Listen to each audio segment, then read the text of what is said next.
샬롬, 2021년 12월 14일 생명의 삶 시간입니다. 오늘도 하나님의 말씀을 사모하며 이 시간에 나오신 여러분을 주님의 이름으로 축복합니다. 제가 기도함으로 시작하겠습니다. 거룩하신 아버지 하나님, 오늘도 이 자리를 허락하심에 감사드립니다. 이 시간을 통하여 오직 주님의 말씀에 집중하길 원합니다.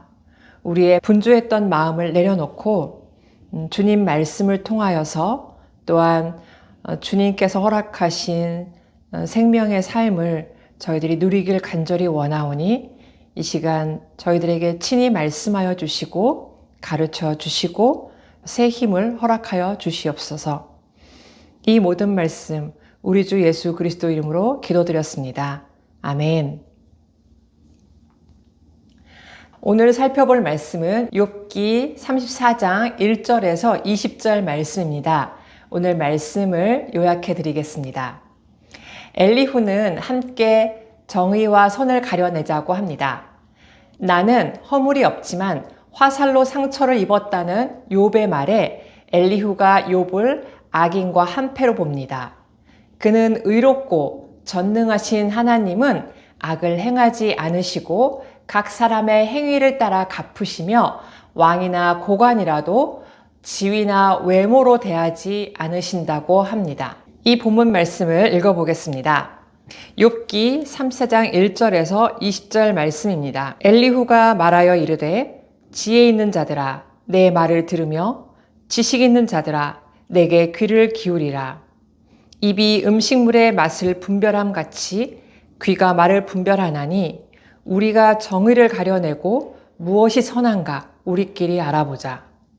욥이 말하기를 내가 의로우나 하나님이 내 의를 부인하셨고 내가 정당함에도 거짓말쟁이라 하였고 나는 허물이 없으나 화살로 상처를 입었노라 하니 어떤 사람이 욥과 같으랴. 욥이 비방하기를 물 마시듯 하며 악한 일을 하는 자들과 한패가 되어 악인과 함께 다니면서 이르기를 사람이 하나님을 기뻐하나 무익하다 하는구나. 그러므로 너희 총명한 자들아 내 말을 들으라. 하나님은 악을 행하지 아니하시며 전능자는 결코 불의를 행하지 아니하시고 사람의 행위를 따라 갚으사 각각 그의 행위대로 받게 하시나니 진실로 하나님은 악을 행하지 아니하시며 전능자는 공의를 굽히지 아니하시느니라. 누가 땅을 그에게 맡겼느냐? 누가 온 세상을 그에게 맡겼느냐?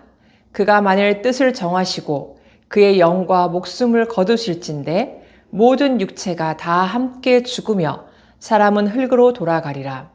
만일 내가 총명이 있거든 이것을 들으며 내 말소리에 귀를 기울이라. 정의를 미워하시는 이시라면 어찌 그대를 다스리시겠느냐? 의롭고 전능하신 이를 그대가 정죄하겠느냐? 그는 왕에게라도 무용지물이라 하시며 지도자들에게라도 악하다 하시며 고관들을 외모로 대하지 아니하시며 가난한 자들 앞에서 부자의 낯을 세워주지 아니하시나니 이는 그들이 다 그의 손으로 지으신 바가 됨이라. 그들은 한밤중에 순식간에 죽나니 백성은 떨며 사라지고 세력 있는 자도 사람의 손을 빌리지 않고 제거함을 당하느니라. 아멘. 욥기 3장부터 27장까지 욥과 친구들이 함께 했던 세 차례의 논쟁, 그리고 28장부터 31장까지의 욥의 말을 묵묵히 듣던 엘리후는 32장부터 37장까지 무려 6장에 걸쳐 연설을 합니다. 그중 오늘 본문은 엘리후의 두 번째 발언이 시작되는 대목입니다. 그는 하나님께서 죄 없는 자를 심판하신다는 욥의 주장에 반기를 들었습니다. 2절부터 4절에서 먼저 지혜 있는 자, 지식 있는 자를 소환하며 그들에게 욥의 말이 맞는지 가려보자고 제안합니다. 그리고 욥의 말을 인용하여 그것이 맞지 않은 이유를 조목조목 반박함으로 시작하고 있습니다.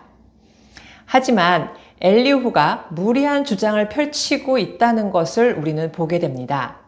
7절부터 9절에서 욥이 비방하기를 물마시듯 하며 악인들과 한패가 되어 다니면서 하나님을 기뻐하는 삶이 무익하다고 말했다고 합니다.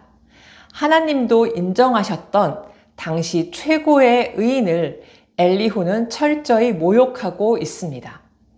하나님을 변호하고자 했던 말인 것 같지만 욥에 대한 하나님의 평가와는 정반대되는 말을 함으로써 오히려 하나님과 다른 편에 서고 만 것이 됩니다. 그가 욥의 의로운 삶을 조금이라도 인정했다면 이렇게까지 무리한 주장을 펼치진 않았을 것입니다.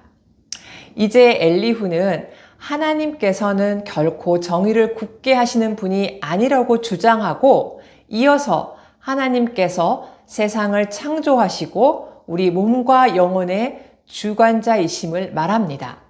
이렇게 엘리후가 계속해서 하나님의 완전함을 변호할수록 그의 주장은 모순에 빠지는 것을 보게 됩니다. 그가 비방하는 욥을 1장부터 하나님께서는 칭찬하셨기 때문입니다. 우리들은 상대방이 잘못되었음을 설득하기 위해 하나님의 이름을 쉽게 말하게 되곤 합니다. 하지만 그렇게 쉽게 하나님의 이름으로 우리 자신의 생각이 옳다는 것을 증명하려고 하면 할수록 우리의 주장은 하나님과 반대로 나가게 되고만은 그렇게 부족하고 어리석은 존재가 우리들의 모습인 것을 발견하게 됩니다. 16절에서 내 말소리에 귀를 기울이라 라는 엘리후처럼 우리도 종종 내 말을 잘 들어봐라 라고 말합니다. 상대방의 말에는 귀 기울이려 하지 않고 우리 자신의 의견과 다른 목소리는 용납하지 않는 이런 교만한 모습은 주님께서 우리에게 주신 새 계명인 서로 사랑하라 라는 명령의 정면으로 배치되고 있는 모습입니다. 내 말만 들으라고 강요하기보다는 사려 깊게 들어주고 하나님 앞에 함께 기도함으로써 우리에게 닥친 문제들을 하나님께서 선하고 바른 방향으로 인도해 주시는 것을 경험하는 우리들이 되었으면 좋겠습니다. 이어서 계속 하나님의 정의로우심, 공정하심을 강조하지만 그것을 통해 오히려 고난 속에 있는 형제를 더 괴롭게 만들고 자신을 드러내는 엘리후의 모습에서 우리들의 말과 행동 역시 늘 하나님 앞에 얼마나 조심해야 하는지를 돌아보게 합니다. 우리가 겸손하게, 진실하게 하나님을 높인다면 먼저 하나님께서 영광을 받으실 것입니다. 그리고 그 말에 격려받은 우리의 형제 자매들은 참된 위로 가운데 힘을 얻게 될 것입니다. 그렇게 하나님을 높이고 생명을 살리는 데 쓰임받는 은혜가 오늘 이 말씀 앞에 나오신 저와 여러분들 가운데 늘 함께 하시길 주님의 이름으로 기도합니다. 오늘 적용 질문 중에 다른 사람의 말을 인용하고 그 사람을 평가할 때 주의할 점은 무엇인가요? 라는 질문을 가지고 우리 자신을 돌아보고 하나님의 도우심을 구하는 시간을 개인적으로 가지셨으면 좋겠습니다. 마지막으로 한 절 묵상을 읽어드리겠습니다. 사람은 재판관과 왕의 자리에 앉고 싶어 합니다. 누구의 간섭도 받지 않고 주체적으로 결정하고 판단하기 원합니다.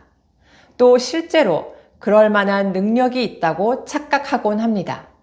하지만 우리는 연약한 피조물이요, 죄로 인해 철저하게 깨어진 무능력한 존재입니다. 이것을 깨닫지 못한 채 우리끼리 도모하는 모든 행위는 철저한 실패로 귀결될 뿐입니다. 하나님을 배제하는 행위가 곧 죄입니다. 성도는 하나님의 능하신 손 아래서 겸손해야 합니다. 기도하겠습니다. 이 세상을 창조하시고 우리를 주관하여 주시는 우리의 아버지 하나님, 아버지를 위해서, 아버지 하나님을 위해서라고 하면서 결국은 내 자신을 드러내는 데 급급했던 어리석은 저의 죄를 용서하여 주시옵소서. 저희들이 조금이라도 예수 그리스도의 그 세 계명인 서로 사랑하라 라는 그 말씀을 더욱더 붙잡길 원하오니 주님, 저희들의 귀를 열어주시어서 주님의 마음으로 상대방의 말을 주의 깊게 들을 수 있는 그러한 주님의 사람으로 이끌어 주시옵소서. 또한 무엇보다 생명의 말씀이신 예수 그리스도를 저희들이 조금이라도 닮아감으로 주님, 저희들의 입술의 고백이 주님께 참으로 영광이 되며 사람을 살리는데 사용되는 축복의 통로가 되게 하여 주시옵소서. 이 모든 말씀 우리 주 예수 그리스도 이름으로 기도드렸습니다. 아멘.